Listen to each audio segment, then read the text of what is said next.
আসসালামু আলাইকুম।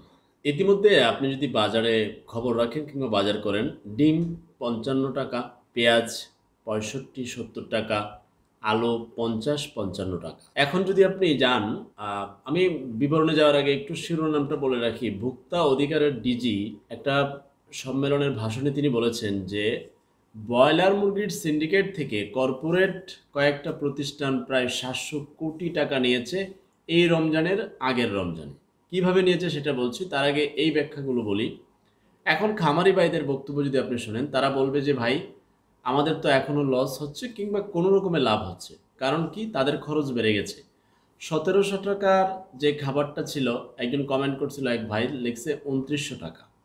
ঠিক আ আপনি যদি ব্রয়লার মুরগির ক্ষেত্রে যান, যে ছোট বাচ্চা যেটা ৳৪০-৪৫ র মধ্যে ছিল, এটা ৯০, ৯৫, ৮৫, ৳১০০ দিয়ে কিনতে হচ্ছে। তারপরে বাড়তি দামে খাবার, বাড়তি সবকিছু দিয়া তার উৎপাদন খরচই বেড়ে যায়। পরবর্তীতে সে মাঝখানে আরো একজনকে বিক্রি করে দেয়, সে আবার খুচরা বিক্রেতাকে কাছে বিক্রি করে। তো মাঝখানের যিনি, তিনি আবার অনেকটা লাভবান হয়ে যান তিনি। ঠিক ডিমের ক্ষেত্রে, ব্রয়লারের ক্ষেত্রে, আলুর ক্ষেত্রে, পেঁয়াজের ক্ষেত্রে সত্যিকারের যিনি সরাসরি কৃষক, তিনি কিন্তু তেমন একটা লাভবান হন না। মাঝখানে যে আনে, সে মোটামুটি বড় ধরনের লাভবান হয়ে থাকেন। এখন আপনি ডিমের দাম ক্রমাগত বাড়ছে এবং পেঁয়াজের দাম বাড়ছে, আলুর দাম বাড়ছে। এখন আমরা বাড়ছে বলে কৃষকরা কি সেই বাড়তি টাকাটা পাচ্ছে কিনা, এটা হচ্ছে বড় জায়গা। কৃষকদের উৎপাদন খরচ কিন্তু অনেক বেড়ে যাচ্ছে। তাদের যত কৃষি পণ্য আছে, উৎপাদন করতে যা, যা প্রয়োজন সব কিছুর দাম বাড়তি। বীজ, সার যা আছে, তখন তাদের উৎপাদন খরচ বেড়ে যায়। তারপরেও তিনি এই অল্প কিছু বেশি দামেই তো আ অল্প লাভে তিনি বিক্রি করেন। কিন্তু তার কাছ থেকে যিনি আনেন, তিনি যখন খুচরা বাজারে সাপ্লাই দেন, তিনি মোটামুটি বিশাল বড় একটা লভ্যাংশ নিয়ে যান। ওই পরবর্তীতে জনগণ, ওই কৃষকও পাইল কম আর জনগণ দিল বেশি। কিন্তু মাঝখানে সেই বেশি যে দিল, দামটা কে নিল? সত্যিকারের সরাসরি উৎপাদনের সাথে জড়িত কৃষক নেয় না, মাঝখানের সিন্ডিকেট নেয়। আর ভোক্তা অধিকারের ডিজি তিনি বলেছেন, "আমি সরকারি চাকরি করি।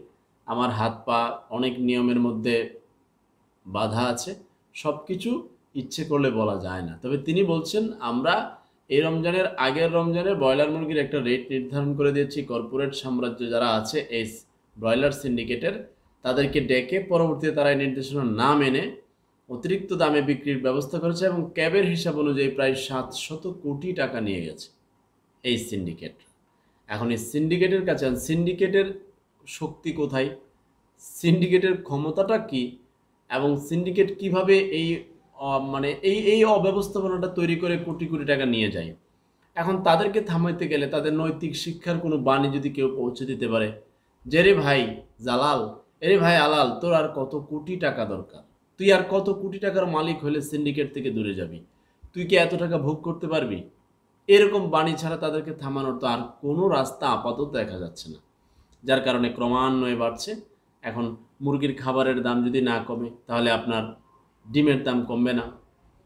উৎপাদন খরচ যদি পেঁয়াজের না কমে, তাহলে পেঁয়াজের ওই খেলা, আবার পেঁয়াজের গাড়িতে, আলুর গাড়িতে চাঁদাবাজি, গাড়ি আসতে, আসতে অনেক খরচ। এরকম আমরা প্রকাশ্যে রিপোর্টও দেখি এবং টোটালি সবাই জানেও।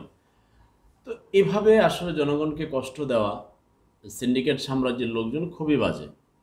এরা মনে করে তারাই সবচেয়ে ক্ষমতাশালী। তাকে যে সৃষ্টি করছে, এখন সে যাদের সাথে সিন্ডিকেট করে, তার থেকেও সৃষ্টি করছে উনি।